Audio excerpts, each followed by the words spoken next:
ਇੱਥੇ ਮੇਰੇ ਕੋਲ ਦੋ ਰੇਖਾਖੰਡ ਹਨ ਜੋ ਆਪਸ ਵਿੱਚ ਇੱਕ ਬਿੰਦੂ ਤੇ ਕੱਟਦੇ ਹਨ।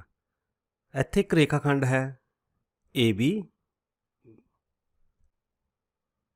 A ਅਤੇ B ਅਤੇ ਦੂਜਾ ਰੇਖਾਖੰਡ ਹੈ ਜੋ ਇਸ ਨੂੰ ਕੱਟਦਾ ਹੈ ਉਹ ਹੈ CD C ਅਤੇ D।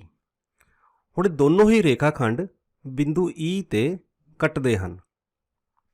ਹੁਣ ਇੱਥੇ ਸਾਨੂੰ ਚਾਰ ਕੋਣ ਦਿਖਾਈ ਦੇ ਰਹੇ ਹਨ ਅਤੇ ਇਹਨਾਂ ਵਿੱਚੋਂ ਇੱਕ ਕੋਣ BED ਦਾ ਮਾਪ 70 ਡਿਗਰੀ ਦਿੱਤਾ ਹੋਇਆ ਹੈ ਅਤੇ ਸਾਨੂੰ ਪੁੱਛਿਆ ਗਿਆ ਹੈ ਕਿ ਜੋ ਬਾਕੀ ਦੇ ਤਿੰਨ ਕੋਣ ਬਚੇ ਹਨ ਕੋਣ BEC, ਕੋਣ CEA ਅਤੇ ਕੋਣ AED ਦਾ ਮਾਪ ਕਿੰਨਾ ਹੋਵੇਗਾ। ਇੱਥੇ ਅਸੀਂ ਪ੍ਰੋਟੈਕਟਰ ਦੀ ਵਰਤੋਂ ਕਰਕੇ ਇਹ ਕੋਣ ਨਹੀਂ ਮਾਪਣੇ ਹਨ, ਅਸੀਂ ਕੇਵਲ ਇਸ ਇਨਫੋਰਮੇਸ਼ਨ ਦੇ ਆਧਾਰ ਤੇ ਹੀ ਦੱਸਣਾ ਹੈ ਕਿ ਇਹਨਾਂ ਬਾਕੀ ਤਿੰਨ ਕੋਣਾਂ ਦਾ ਮਾਪ ਕਿੰਨਾ ਹੋਵੇਗਾ।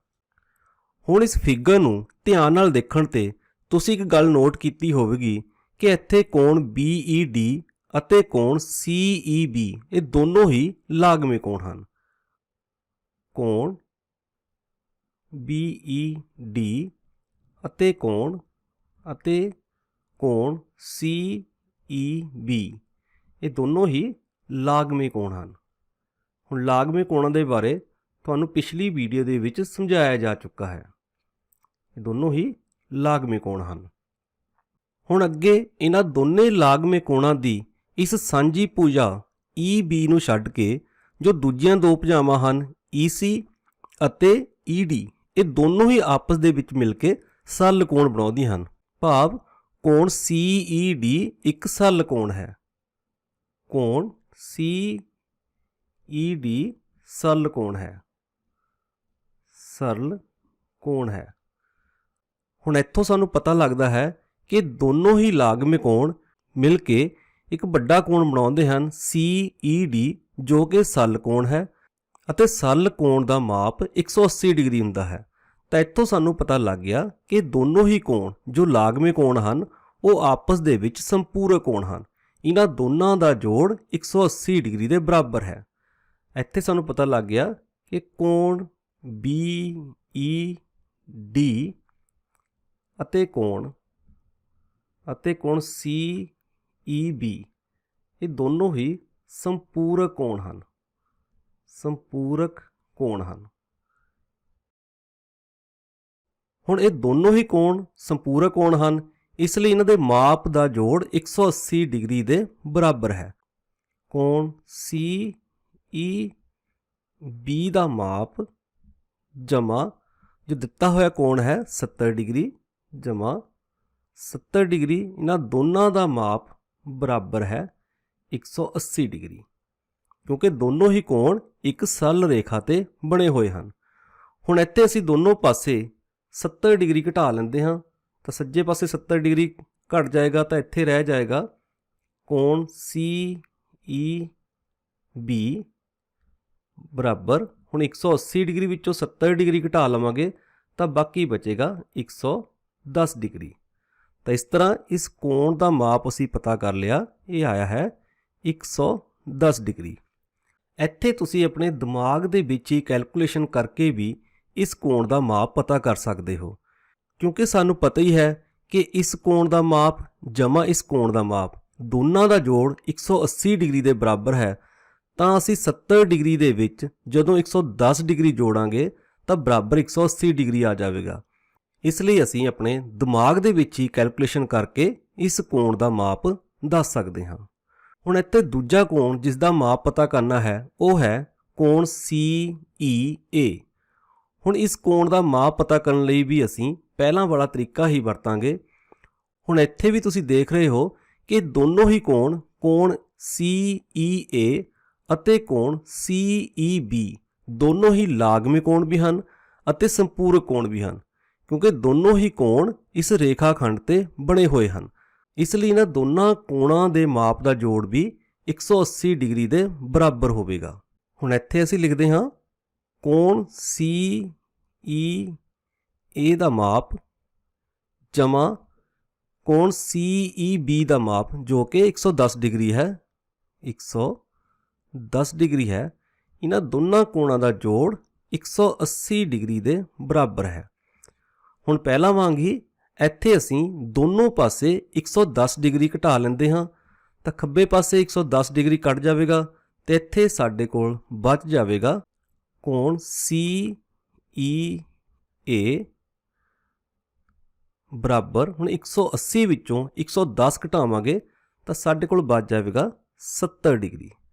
ਤਾਂ ਇਸ ਕੋਣ ਦਾ ਮਾਪ ਸਾਡੇ ਕੋਲ ਆ ਗਿਆ ਹੈ 70 ਡਿਗਰੀ। ਹੁਣ ਤੁਸੀਂ ਇੱਥੇ ਦੇਖ ਰਹੇ ਹੋ ਕਿ ਦੋਨੋਂ ਹੀ ਕੋਣ ਜੋ ਇਸ ਬਿੰਦੂ ਤੋਂ ਉਲਟ ਪਾਸੇ ਬਣੇ ਹੋਏ ਹਨ, ਇਹਨਾਂ ਦੋਨਾਂ ਦਾ ਮਾਪ ਬਰਾਬਰ ਹੈ। ਹੁਣ ਇਹ ਕੋਈ ਇਤਫਾਕ ਨਹੀਂ ਹੈ, ਕੋਈ ਸੰਯੋਗ ਦੀ ਗੱਲ ਨਹੀਂ ਹੈ। ਜਦੋਂ ਵੀ ਦੋ ਕਾਟਵੀਆਂ ਰੇਖਾਵਾਂ ਦੁਆਰਾ ਜਾਂ ਕਾਟਵੇਂ ਰੇਖਾ ਖੰਡਾਂ ਦੁਆਰਾ ਇਸ ਤਰ੍ਹਾਂ ਦੇ ਕੋਣ ਬਣਦੇ ਹਨ, ਉਹ ਹਮੇਸ਼ਾ ਹੀ ਮਾਪ ਦੇ ਵਿੱਚ ਬਰਾਬਰ ਹੁੰਦੇ ਹਨ। ਗਣਿਤ ਦੀ ਭਾਸ਼ਾ ਦੇ ਵਿੱਚ ਇਹਨਾਂ ਕੋਣਾਂ ਨੂੰ ਅਸੀਂ ਸਿਖਰ ਸਨਮੁਖ ਕੋਣ ਆਖਦੇ ਹਾਂ, ਕਿਉਂਕਿ ਇਹ ਦੇਖੋ ਸਿਖਰ ਹੈ, ਸਾਂਝਾ ਹੈ ਦੋਨੇ ਕੋਣਾਂ ਦਾ, ਅਤੇ ਦੋਨੇ ਹੀ ਸਿਖਰ ਦੇ ਇੱਕ ਦੂਜੇ ਪਾਸੇ ਬਣੇ ਹੋਏ ਹਨ। ਇਸ ਲਈ ਇਹਨਾਂ ਕੋਣਾਂ ਦਾ ਨਾਂ ਸਿਖਰ ਸਨਮੁਖ ਕੋਣ ਹੈ। ਹੁਣ ਇੱਥੇ ਸਾਡੇ ਕੋਲ ਕੋਣ CEA ਅਤੇ ਕੋਣ BED ਇਹ ਸਿਖਰ ਸਨਮੁਖ ਕੋਣ ਹਨ। ਸਿਖਰ ਸਨਮੁਖ ਕੋਣ ਹਨ। ਇਸੇ ਤਰ੍ਹਾਂ ਹੀ ਉੱਪਰ ਅਤੇ ਥੱਲੇ ਜੋ ਇਹ ਦੋ ਕੋਣ ਹਨ, ਇਹ ਵੀ ਆਪਸ ਦੇ ਵਿੱਚ ਸਿਖਰ ਸਨਮੁਖ ਕੋਣ ਹੁੰਦੇ ਹਨ।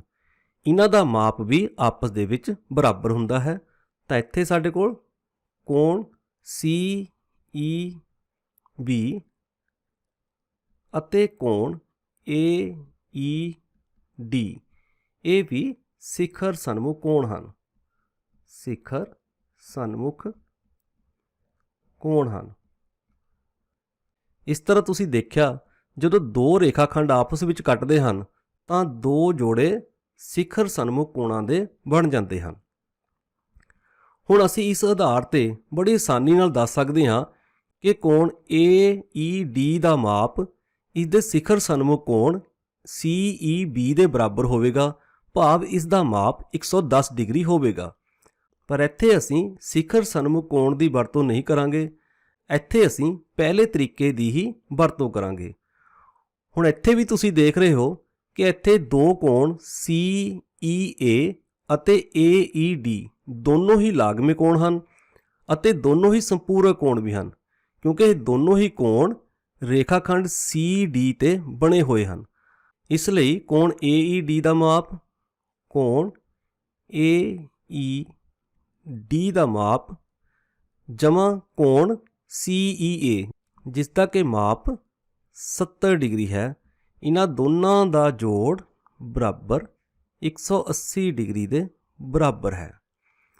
ਹੁਣ ਇੱਥੇ ਵੀ ਅਸੀਂ ਦੋਨੇ ਪਾਸੇ 70 ਡਿਗਰੀ ਘਟਾ ਲਵਾਂਗੇ, ਖੱਬੇ ਪਾਸੇ 70 ਡਿਗਰੀ ਕੱਟ ਜਾਵੇਗਾ ਤੇ ਸਾਡੇ ਕੋਲ ਬਾਕੀ ਰਹਿ ਜਾਵੇਗਾ ਕੋਣ AED ਦਾ ਮਾਪ ਬਰਾਬਰ, ਸੱਜੇ ਪਾਸੇ 180 ਡਿਗਰੀ ਵਿੱਚੋਂ 70 ਡਿਗਰੀ ਘਟਾਵਾਂਗੇ ਤਾਂ ਬਾਕੀ ਬਚ ਜਾਵੇਗਾ 110 ਡਿਗਰੀ। ਇਸ ਤਰ੍ਹਾਂ ਸਾਡੇ ਕੋਲ ਕੋਣ AED ਦਾ ਮਾਪ ਪ੍ਰਾਪਤ ਹੋ ਗਿਆ 110 ਡਿਗਰੀ।